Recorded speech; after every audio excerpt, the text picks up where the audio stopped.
The storm is passing over. The storm is passing over. The storm is passing over. Hallelujah.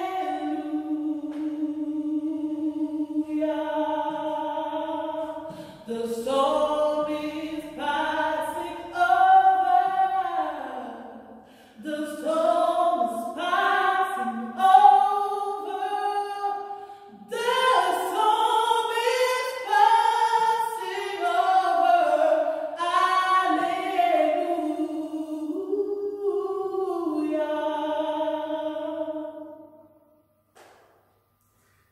La grâce et la paix vous sont données de la part de Dieu notre Père et de Jésus-Christ, son Fils, notre Seigneur et Sauveur.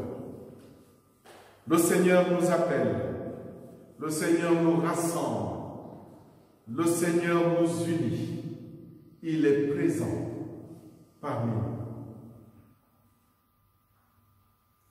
Avec toi, Seigneur, tous ensemble, nous voici joyeux et sûrs de ton amour. Tu nous as rassemblés dans la joie de ta présence et c'est toi qui nous unis. Ô Christ ressuscité, nous chantons la vie que tu nous donnes. Tu es vivant au milieu de nous. Avec toi, Seigneur, tous ensemble, nous voici joyeux et sûrs de ton amour. Tu nous as rassemblés dans la joie de ta présence et c'est toi qui nous unis. Avec le psaume 26, nous louons le Seigneur. Seigneur, tu es ma lumière et mon salut. De qui aurais-je crainte? Oui, le Seigneur est le rempart de ma vie. Devant qui tremblerai-je? J'ai demandé une chose au Seigneur, la seule que je cherche, habiter la maison du Seigneur tous les jours de ma vie, pour admirer le Seigneur dans sa beauté et m'attacher à son temple. Écoute, Seigneur, je t'appelle. Pitié, réponds-moi. Mon cœur m'a redit ta parole. Cherchez ma face. Bénissons Dieu pour cette grâce infinie. Nous allons bénir Dieu avec ce cantique que toute la terre acclame son nom. Que toute la terre acclame ton nom, Jésus notre frère, toi notre pardon, que chacun s'incline devant ta grandeur, toi seul en es digne, à toi seul honneur. Ô toi qui nous aimes, tu t'es abaissé jusqu'à la mort même, Jésus crucifié. Ta mort nous fait vivre et c'est à ce prix que nous sommes libres, pardonnés, guéris. À toi nos louanges, Christ ressuscité, plus haut que les anges, ton nom est chanté. En attendant l'heure où tu reviendras, avec nous demeure et guide nos pas.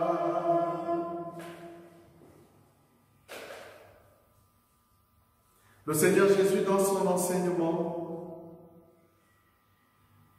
disait à ses disciples, « Mais je vous dis, à vous qui m'écoutez, aimez vos ennemis, faites du bien à ceux qui vous haïssent, bénissez ceux qui vous maudissent, priez pour ceux qui vous calomnient. À qui te frappe sur une joue, présente encore l'autre.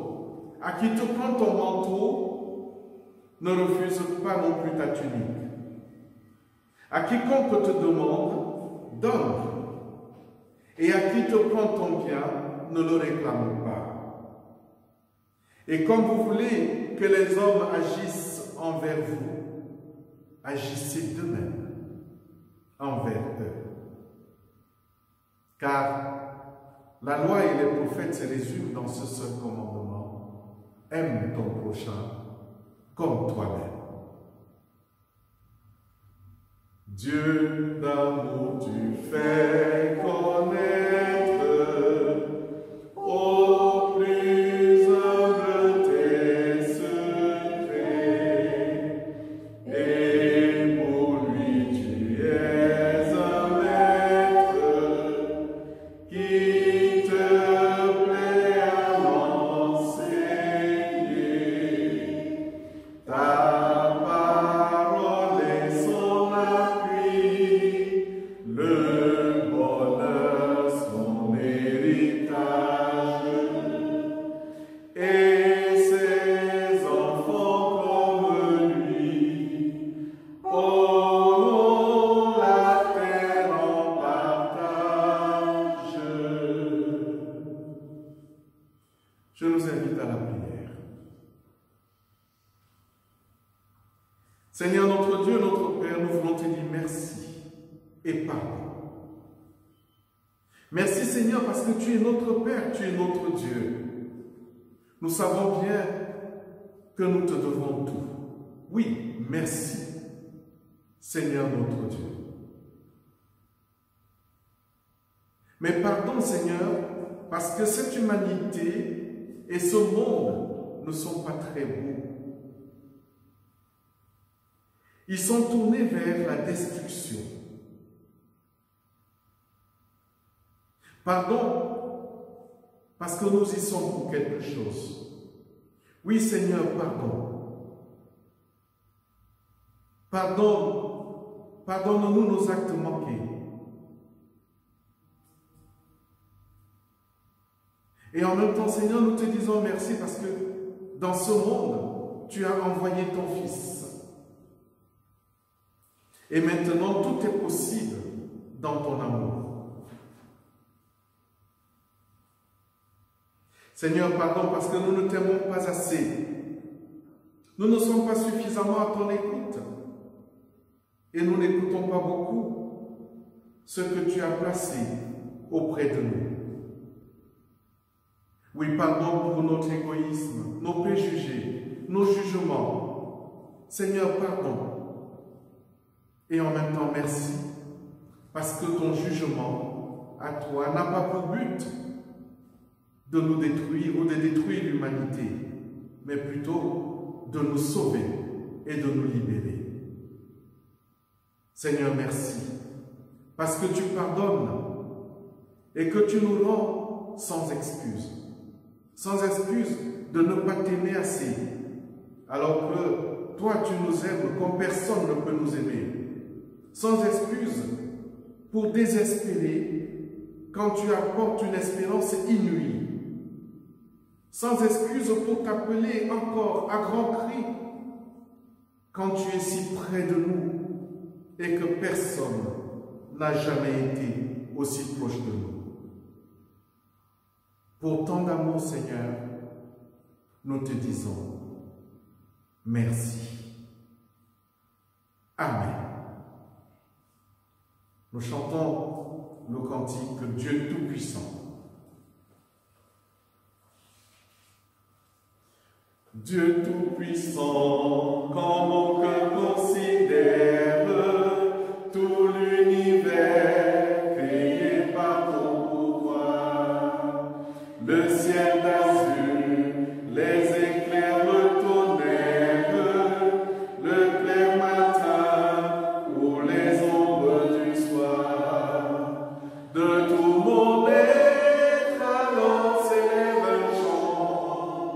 Dieu Tout-Puissant, que tu es grand. De tout mon être alors s'élève un chant. Dieu Tout-Puissant, que tu es grand. Quand je songe au sublime mystère qu'un Dieu si grand a pu penser à moi, que son cher Fils est devenu mon frère et que je suis l'héritier du grand roi. Alors mon cœur redit la nuit le jour que tu es bon, ô Dieu d'amour. Alors mon cœur redit la nuit le jour que tu es bon, ô Dieu d'amour. Quand mon sauveur éclatant de lumière se lèvera de son trône éternel et que laissant les douleurs de la terre, je pourrai voir les splendeurs de son ciel. Je redirai dans son divin séjour, rien n'est plus grand que ton amour. Je redirai dans son divin séjour, rien n'est plus grand que ton amour.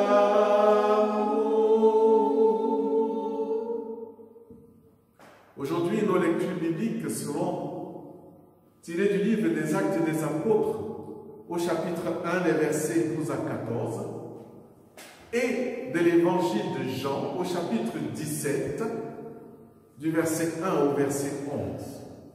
Nous disons merci à Françoise qui a bien voulu nous conduire dans cette introduction à la liturgie de la parole. Seigneur, toi qui es un de nous, toi qui es aussi en nous, fais que tout le monde te voie aussi en moi, que je prépare le chemin. Garde-moi dans ton amour comme tu veux que les autres demeurent dans le mien.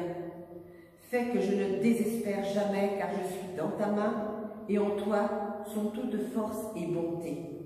Donne-moi un cœur pur afin que je voie, un esprit humble afin que j'entende, l'esprit de l'amour afin que je te serve, l'esprit de la foi afin que je demeure en toi.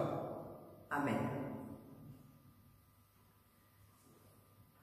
Actes des Apôtres, chapitre 1, versets 12 à 14. Alors ils retournèrent à Jérusalem, de la montagne appelée des Oliviers qui est près de Jérusalem, à la distance d'un chemin de sabbat.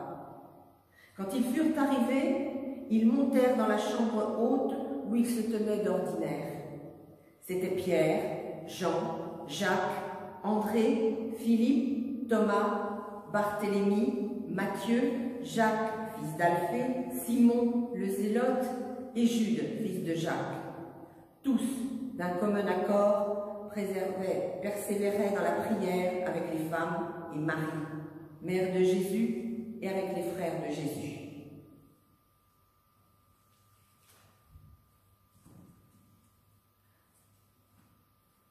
Épître de Jean, chapitre 17. Après avoir ainsi parlé, Jésus leva les yeux au ciel et dit, « Père, l'heure est venue. Glorifie ton Fils, afin que ton Fils te glorifie, selon que tu lui as donné pouvoir sur toute chair, afin qu'il accorde la vie éternelle à tous ceux que tu lui as donnés. »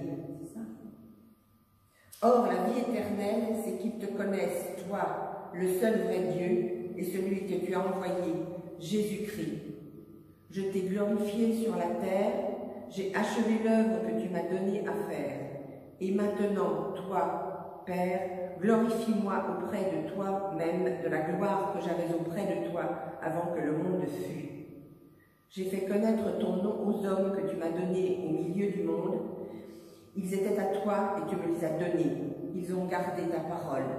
Maintenant, ils ont connu que tout ce que tu m'as donné vient de toi. Car je leur ai donné les paroles que tu m'as données. Ils les ont reçues et ils ont vraiment connu que je suis sorti de toi et ils ont cru que tu m'as envoyé. C'est pour eux que je prie. Je ne prie pas pour le monde, mais pour ceux que tu m'as donnés, parce qu'ils sont à toi. Et tout ce qui est à moi est à toi, et qui est à toi est à moi. Je suis glorifié en eux. Je ne suis plus dans le monde, et ils sont dans le monde. Et je vais à toi. Père Saint, garde en ton nom ceux que tu m'as donnés, afin qu'ils soient un comme nous. Les disciples après l'ascension. Jésus vient de monter au ciel et les disciples sont un peu désemparés. Ils retournent dans leur refuge habituel, là où ils avaient leurs habitudes déjà, depuis la mort de leur maître, la chambre haute à Jérusalem. Est-ce un lieu de sécurité, un lieu de ressourcement, un lieu de méditation, un lieu de mise au point ou un lieu de prière? C'est sûrement tout cela à la fois. Le désarroi dans lequel il se trouve libère toutes sortes de sentiments allant du plus stressant au plus méditatif. Sophocle disait un jour que les stupides qui possèdent un bien ne s'en aperçoivent que si ce bien leur est enlevé. Mais moi je crois que les disciples ne sont pas stupides. Oui, les disciples de Jésus n'étaient pas stupides, puisqu'ils appréhendaient déjà le moment où le Maître n'étant plus là, ils affronteraient la solitude et surtout l'adversité de ceux qui combattent la parole de Dieu. Ce qui aurait été plus arrangeant, c'est que ce moment arriva le plus tard possible.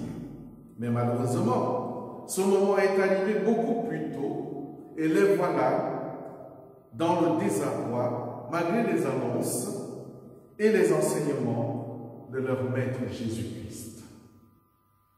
Souvenez-vous de ces adieux dans le chapitre 14 de Jean, où il leur disait « Je m'en vais vous préparer une place ». C'est dans ce même chapitre qu'il leur promet la venue du Saint-Esprit, le Paraclet, l'autre consolateur, pour qu'ils ne connaissent pas la solitude. Oui, Jésus arme ses disciples contre la solitude. Mais leurs yeux embués de larmes et leur esprit envahi et accablé par la tristesse de la séparation les conduit vers un confinement, oui, un enfermement, qu'ils considèrent dans un premier temps comme un lieu de sécurité. Ce lieu de sécurité qui deviendra peu à peu un lieu de ressourcement, de méditation, oui, un lieu de mise au point et de prière d'ailleurs.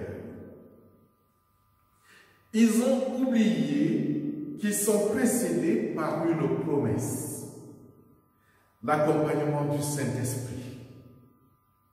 Et cette intercession sacerdotale de Jésus dans l'évangile de Jean au chapitre 17 que nous avons entendu.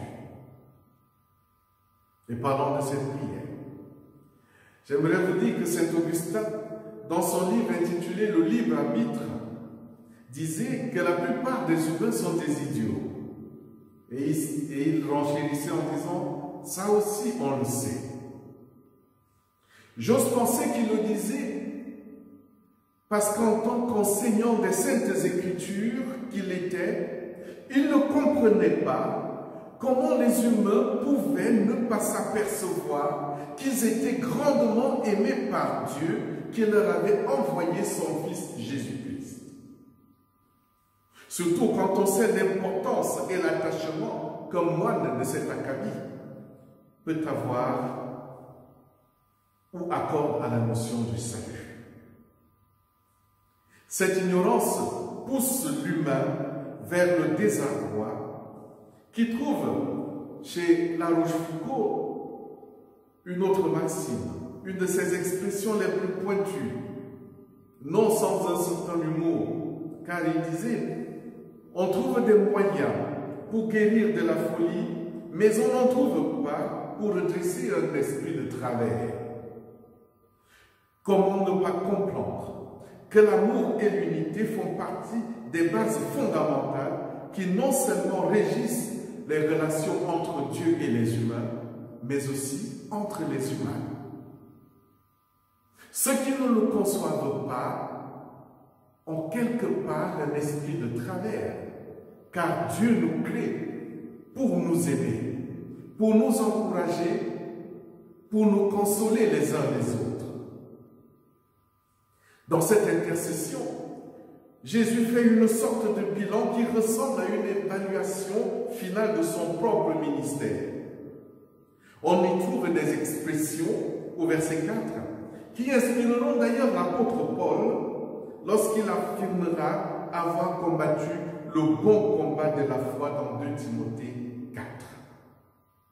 Jésus est ici dans une sorte d'introduction à la plaidoirie qu'il fera en faveur de ses disciples, ou généralement, je dirais, en faveur de tous ceux qui croiront en lui. Il rend compte de son œuvre qui se termine sur la terre et demande à Dieu d'être honoré en retrouvant la place qu'il avait auprès de lui dès avant tous les temps. Le mot grec que l'on traduit par glorifier est doxazo. Et je me demande d'ailleurs dans quelle mesure ce verbe honorer qui est doxazo, honorer, glorifier, dans quelle mesure en français on n'emploierait pas surtout le mot honorer au verset 1 et au verset 5 quand Jésus parle de lui pour que la gloire soit uniquement réservée à Dieu, comme le dit l'un des principes de la réforme que nous répétons si souvent. À Dieu seul la gloire. Jésus rappelle le succès de sa mission d'enseignement et de transmission. Je leur ai donné la parole que tu m'as donnée. Je leur ai donné les paroles que tu m'as données et ils les ont reçues. Ces versets résument en quelques mots ce ministère assez particulier du Fils qui retourne vers la maison du Père. Ce résumé n'est pas gratuit, car il est la base sur laquelle reposera l'intercession de Jésus-Christ. Au verset 11, quand il dit « Père Saint, garde en ton nom ce que tu m'as donné, afin qu'ils soient un comme nous. » Son unité avec le Père ne fait aucun doute. Elle est la source de sa confiance. Chers amis dans le Seigneur, Jésus étant notre référence, les questions suivantes deviennent chez nous naturelles. Avons-nous pris à cœur d'intercéder pour ce que Dieu nous a confié? Et si la réponse est oui, ce que j'espère, quelle est la base sur laquelle repose notre intercession? Si la liste de ce que Dieu nous a confié peut être plus ou moins exhaustive, cela dépend de chacun et de son libre arbitre. La prière ou les pensées positives, comme disent les têtes bien pensantes, pour eux, peuvent suivre. Mais quelle serait la base de notre intercession? De mon point de vue, et à partir des témoignages de Jésus-Christ et de Paul, chacun doit pouvoir trouver la base de son intercession dans sa vocation. En dehors de cette vocation dans laquelle Dieu reconnaît chacun d'entre nous, notre intercession sera toujours approximative parce que nous ne serons jamais nous-mêmes dans notre relation avec Dieu. En relisant 1 Corinthiens 12, où les vocations dans la société sont rappelées et comparées à l'équilibre du corps humain, imaginez un instant la tête à la place des pieds, ou le ventre manipulant des objets à la place des mains, les pieds pouvant réfléchir. Nous nous dirions, mais tout va de travers. Ce ne serait plus simplement de la folie, mais de l'inhumanité. Notre réaction serait, il faut remettre de l'ordre. Il faut remettre de l'ordre. Jésus-Christ n'est-il pas venu pour remettre de l'ordre? Ce Dieu des Pères que la Bible nous présente ne peut se satisfaire des approximations, car il est le Dieu de vérité qui habite complètement sa parole. Ce Dieu dit ce qu'il fait comme dans le livre de la Genèse, et il fait ce qu'il dit comme dans la loi et les prophètes. C'est pourquoi, vous qui avez eu cette grâce d'être parents, vous qui avez eu cette grâce d'être appelé parrain ou marraine, je ne saurais trop vous conseiller d'habiter les vœux et les engagements que vous avez formulés, ainsi que votre responsabilité, car Dieu confie des âmes à votre intercession. C'est avec cette mesure qu'il vous mesurera. Il en est de même pour tous ceux qui, un jour ou l'autre, se sont engagés de la même manière dans leur ministère respectif. Chers amis dans le Seigneur, habitons nos promesses comme Dieu a habité les siennes et continue à le faire. Car c'est dans la fidélité de notre témoignage qu'il nous reconnaîtra et nous honorera. Oui, c'est dans la fidélité de notre témoignage que Dieu nous reconnaîtra et nous honorera. Amen. Père uni, nous tous.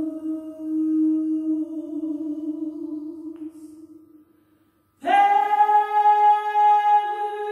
uni, nous tous.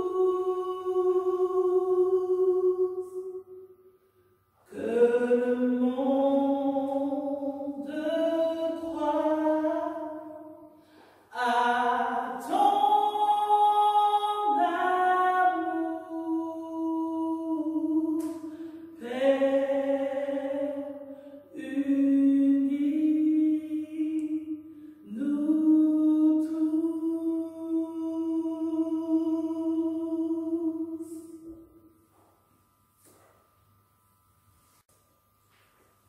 À Dieu soit la gloire pour son grand amour, car de sa victoire s'est levé le jour.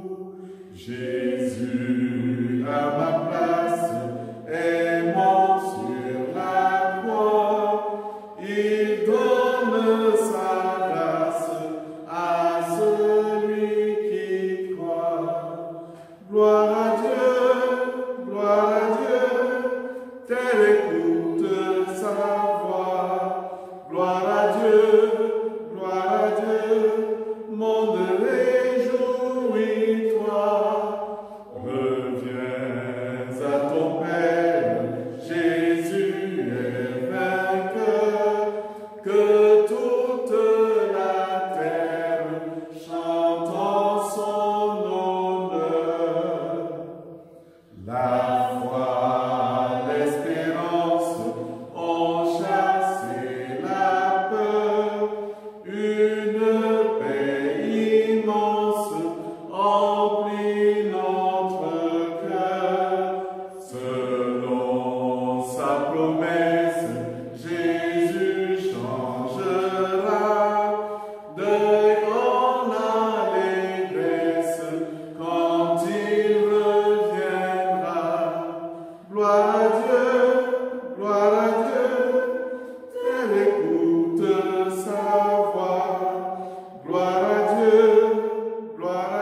Bien, chers amis, pour les annonces, je ne saurais vous redire d'être très attentif à la lettre du mercredi, qui est plein d'enseignements et c'est un moment de récréation aussi, afin que nous nous rendions compte comment nous avons vécu cette période de confinement.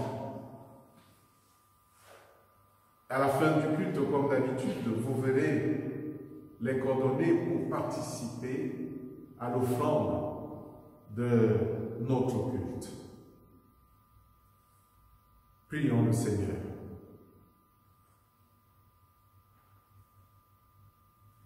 Seigneur, notre Dieu, notre Père, toi qui répands ta lumière sur nous, nous t'en prions.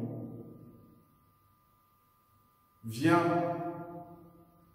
dans la nuit de nos doutes et de nos découragements. Seigneur, viens nous habiter, afin que nous soyons en toi et que toi tu sois en nous. Et toi, Jésus-Christ, Prince de la paix, toi qui as prié le Seigneur pour nous afin que nous soyons un, comme toi et lui vous êtes un, suscite entre les hommes ce désir d'instaurer une paix juste et durable. Seigneur notre Dieu, notre Père, fais de nous, nous t'en prions, des semeurs de paix, des artisans de justice, et fais de nos vies une véritable terre d'accueil.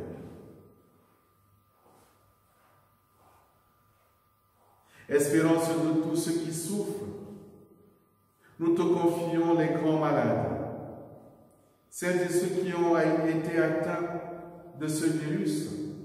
Seigneur, rétablis-les. Celles et ceux qui souffrent des pathologies plus ou moins lourdes, qui sont couchés dans les hôpitaux et même à domicile, Seigneur, regarde-les favorablement. Seigneur, nous te prions pour celles et ceux dont la tristesse est non seulement visible, mais criarde. Les endeuillés et leurs familles, les méprisés, les laissés pour compte, les mendiants, les affamés. Seigneur, regarde-les favorablement.